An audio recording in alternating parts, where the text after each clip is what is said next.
देश के रक्षा मंत्री श्रीमान राजनाथ सिंह जी, हिमाचल प्रदेश के मुख्यमंत्री श्री राम जयराम ठाकुर जी, केंद्रीय मंत्रिमंडल में मेरे साथी हिमाचलનો છોકરો अनुराग ठाकुर, हिमाचल सरकार के मंत्रीगण, अन्य जनप्रतिनिधिगण, chief of defence staff general Bipin Rawat ji, army chief, रक्षा मंत्रालय, बॉर्डर रोड ऑर्गेनाइजेशन से जुड़े सभी साथी और हिमाचल प्रदेश के मेरे भाइयों और बहनों, आज का दिन बहुत ऐतिहासिक है। आज सिर्फ अटल जी का ही सपना नहीं पूरा हुआ है, आज हिमाचल प्रदेश के करोड़ों लोगों का भी दशकों पुराना इंतजार खत्म हुआ है। मेरा बहुत बड़ा सौभाग्य है कि आज मुझे अटल टनल के लोकार्पण का अवसर मिला है। और जैसा अभी राजनाथ जी ने बताया, मैं यहां संगठन का काम देखता था। यहां के पहाड़ों, यहां की वादियों में अपना बहुत ही उत्तम समय बिताता था।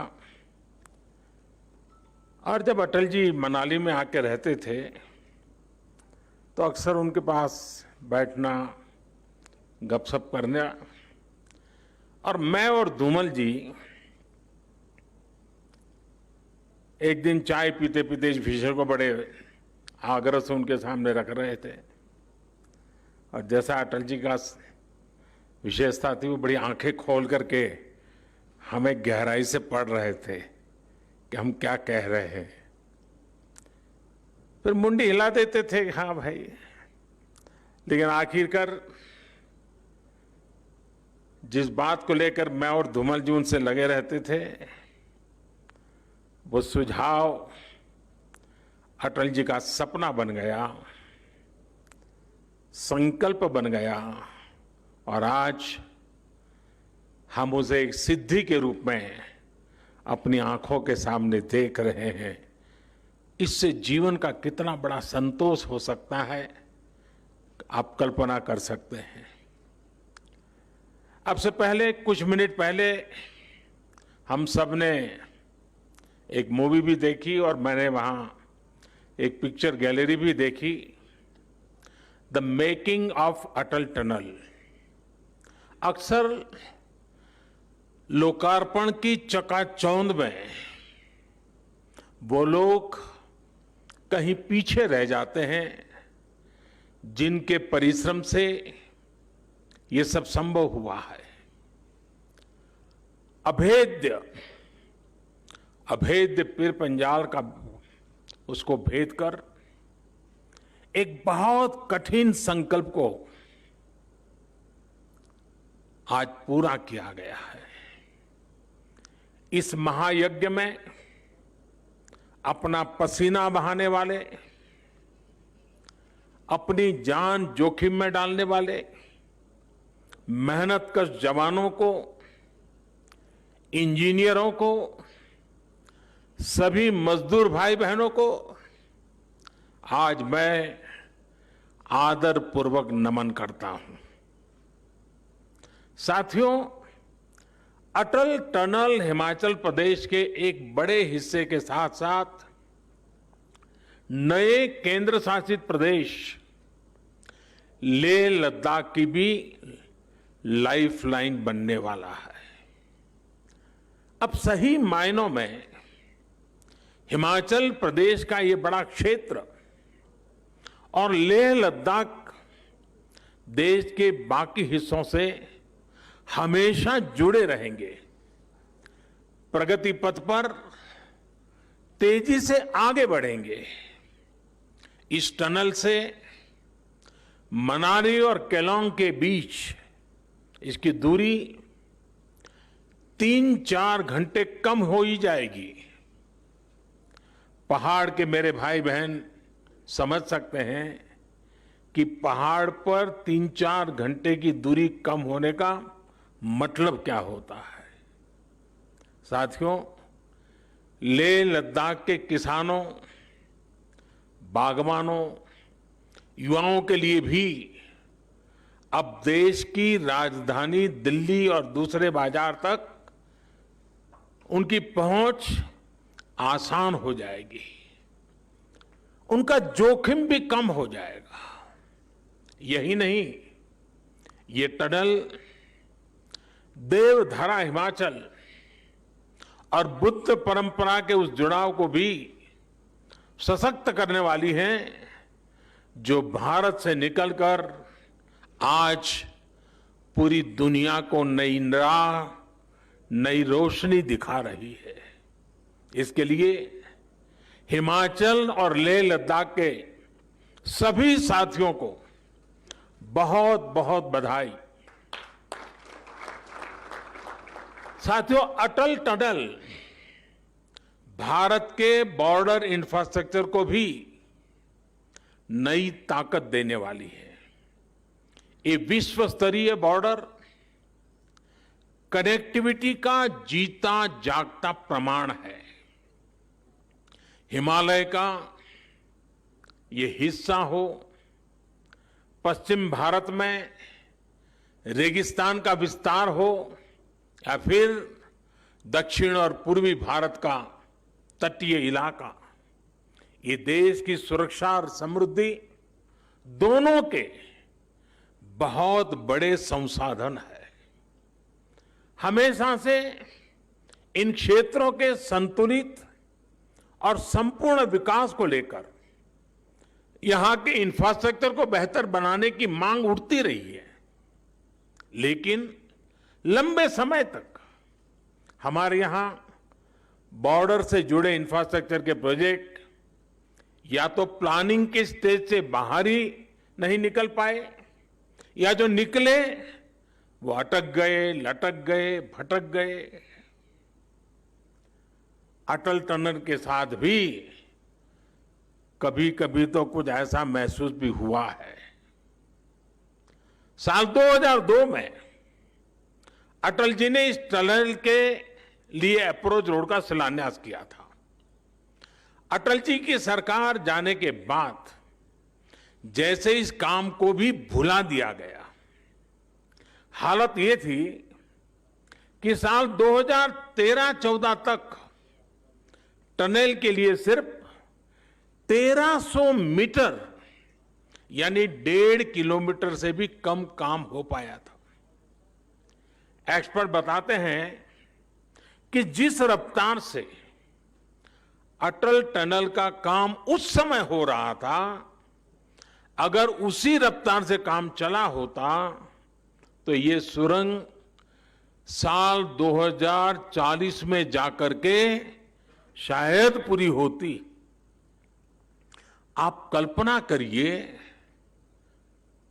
आपकी आज जो उम्र है उसमें 20 वर्ष और जोड़ लीजिए, तब जाकर लोगों के जीवन में ये दिवस आता, उनका सपना पूरा होता।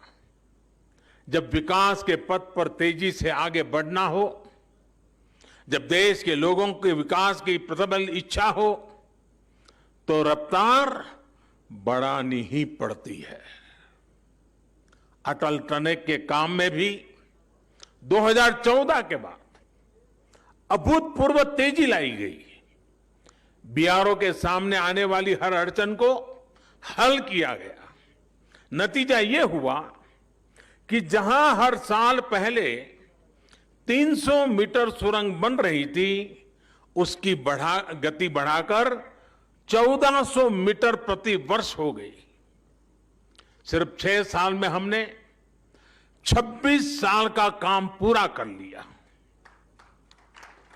साथियों, इंफ्रास्ट्रक्चर के इतने अहम और बड़े प्रोजेक्ट के निर्माण में देरी से देश का हर तरह से नुकसान होता है। इससे लोगों को सुविधा मिलने में तो देरी होती है, इसका खामियाजा देश को आर्थिक स्तर पर उठाना पड़ता है।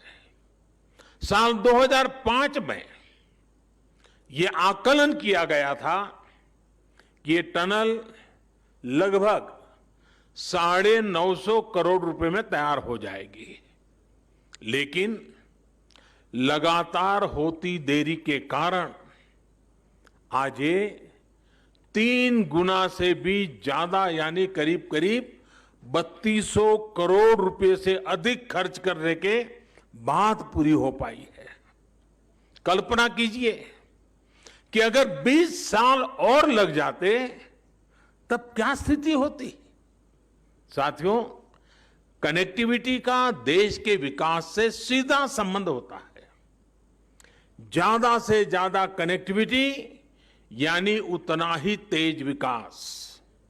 खासकर बॉर्डर एरिया में तो कनेक्टिविटी सीधे सीधे देश की रक्षा जरूरतों से जुड़ी होती है।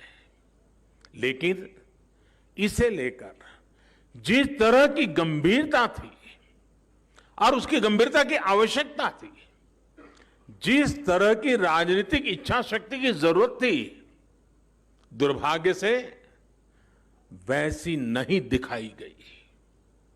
अटल टनल की तरह ही अनेक महत्वपूर्ण प्रोजेक्ट्स के साथ ऐसा ही व्यवहार किया गया।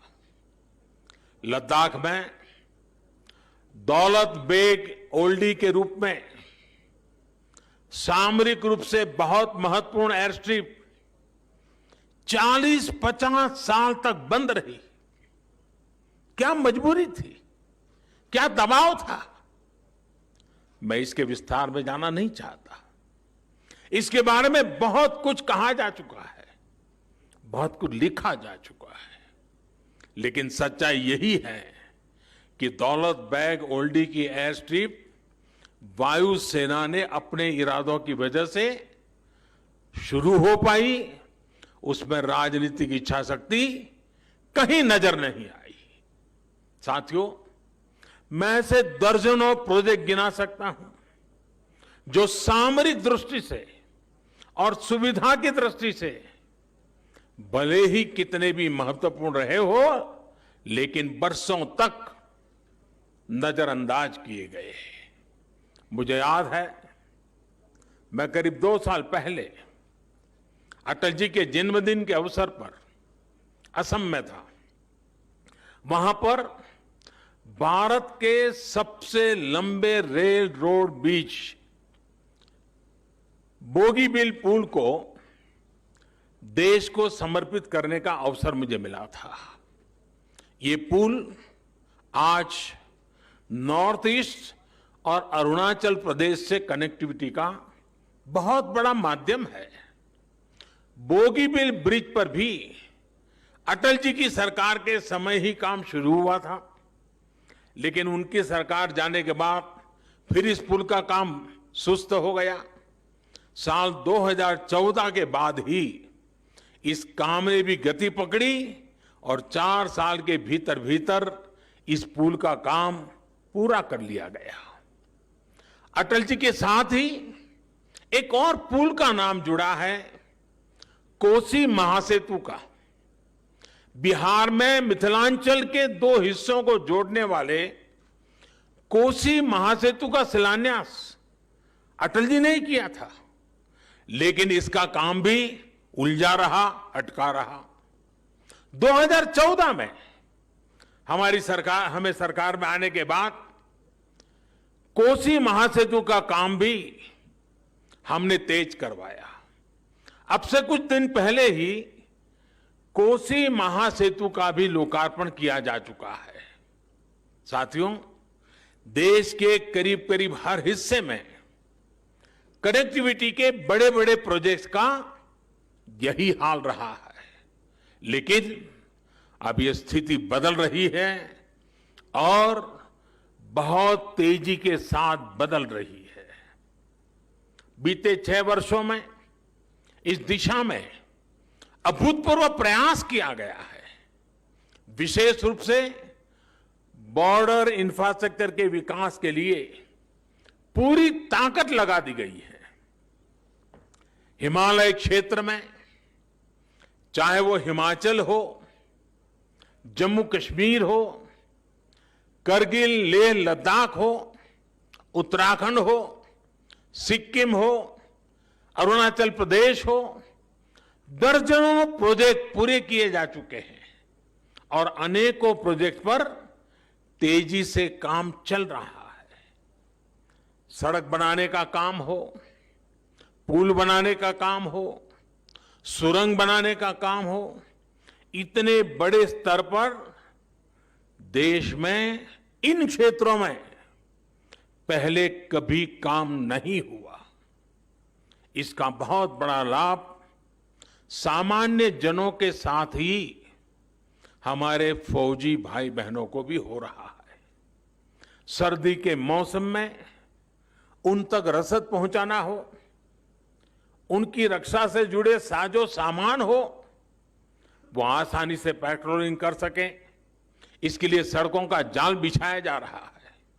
साथियों, देश की रक्षा जरूरतों, देश की रक्षा करने वालों की जरूरतों का ध्यान रखना, उनके हितों का ध्यान रखना हमारी सरकार की सर्वोच्च प्राथमिकता में से एक है। हिमाचल प्रदेश के हमारे भाइयों बहनों को आज भी याद है कि 1 रैंक 1 पेंशन को लेकर पहले की सरकारों का क्या बर्ताव था।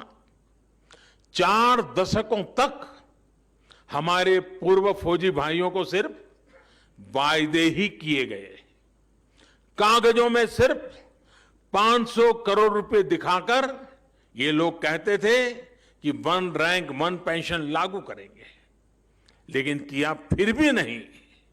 आज 1 रैंक 1 पेंशन का लाभ देश के लाखों पूर्व फौजियों को मिल रहा है।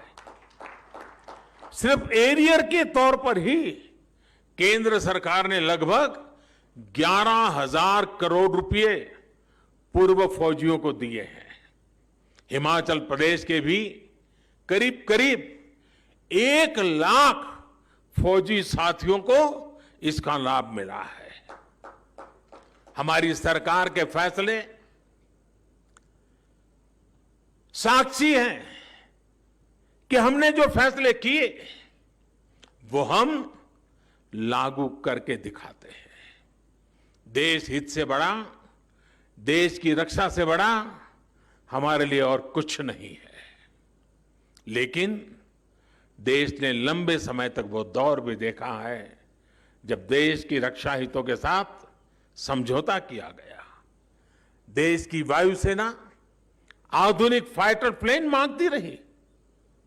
वो लोग फाइल पे फाइल, फाइल पे फाइल, कभी फाइल खोलते थे, कभी फाइल से खेलते थे। गोला बारूद हो, आधुनिक राइफलें हो, बुलेट प्रूफ जैकेट्स हो, कड़ाके की ठंड में काम आने वाले उपकरण और अन्य सामान हो, सब कुछ ताक पर रख दिया गया था।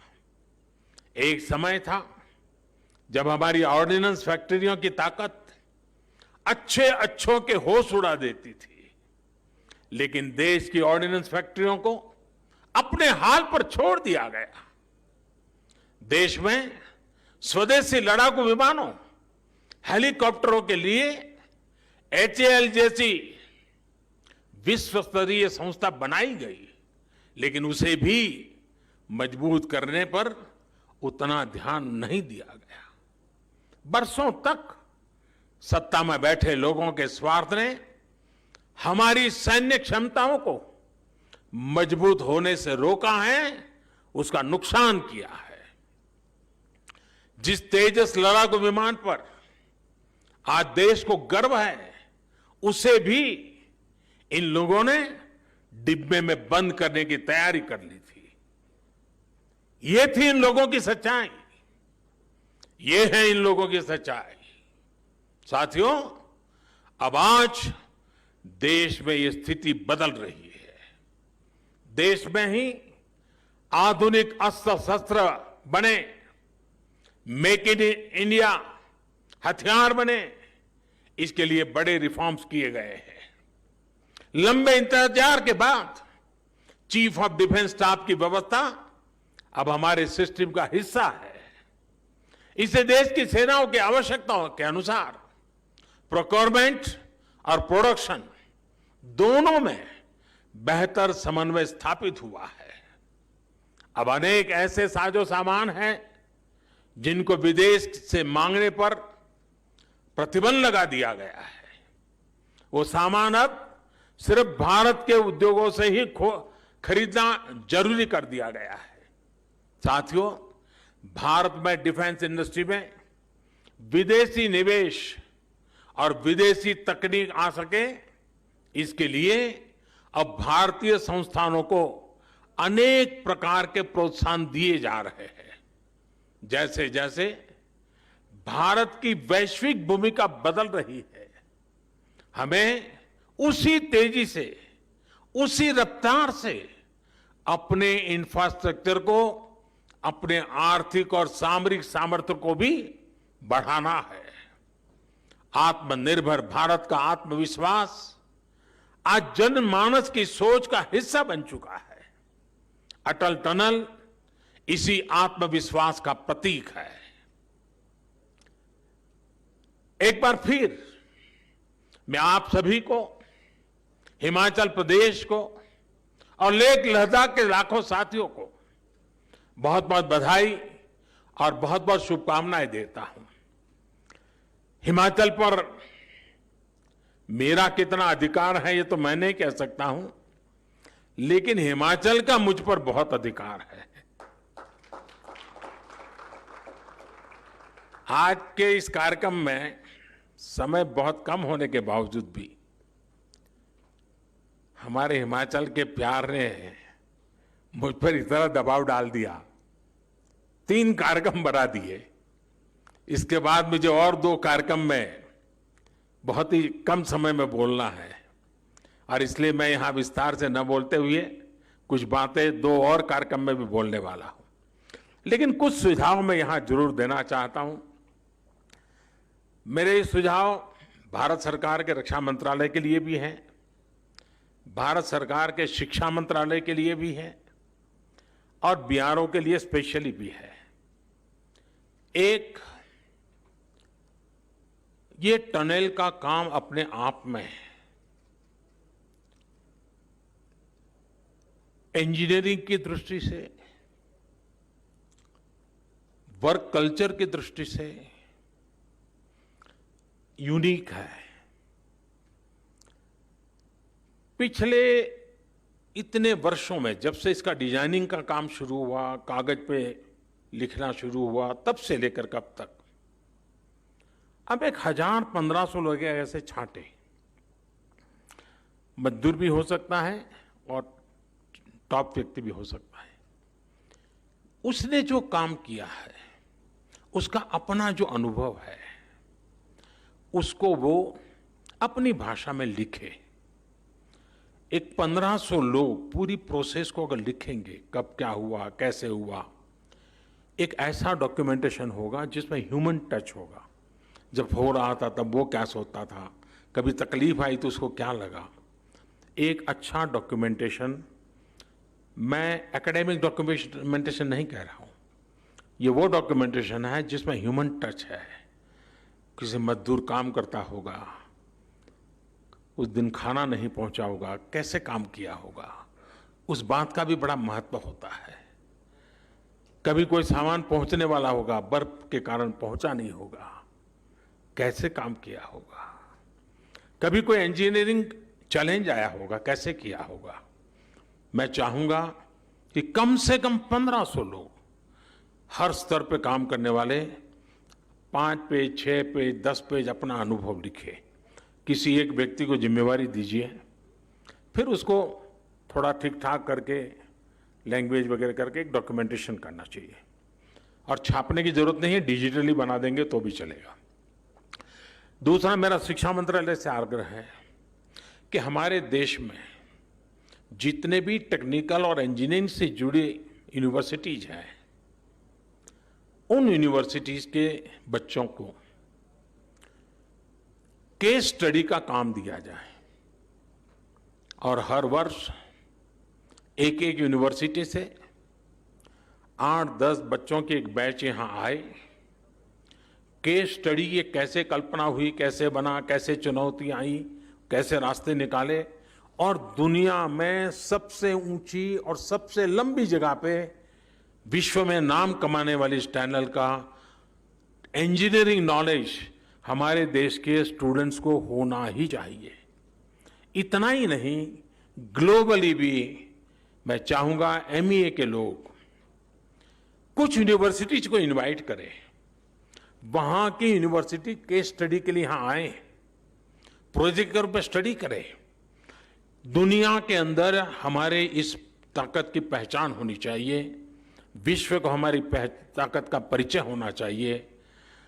सीमित संसाधनों के बाद भी कैसे अद्भुत काम वर्तमान पीढ़ी के हमारे जवान कर सकते हैं, इसका ज्ञान दुनिया को होना चाहिए।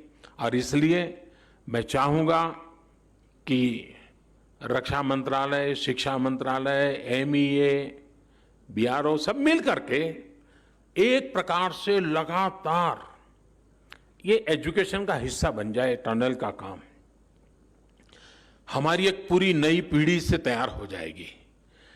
तो टनल एक इंफ्रास्ट्रक्चर बनेगा, लेकिन मनुष्य निर्माण भी एक बहुत बड़ा काम होता है।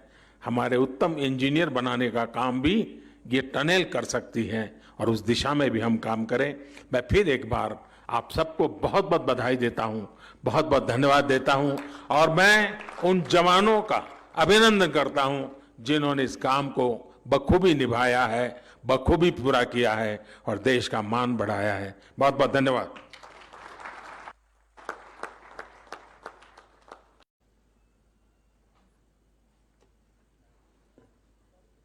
अब मैं माननीय प्रधानमंत्री जी से अनुरोध करता हूं कि वह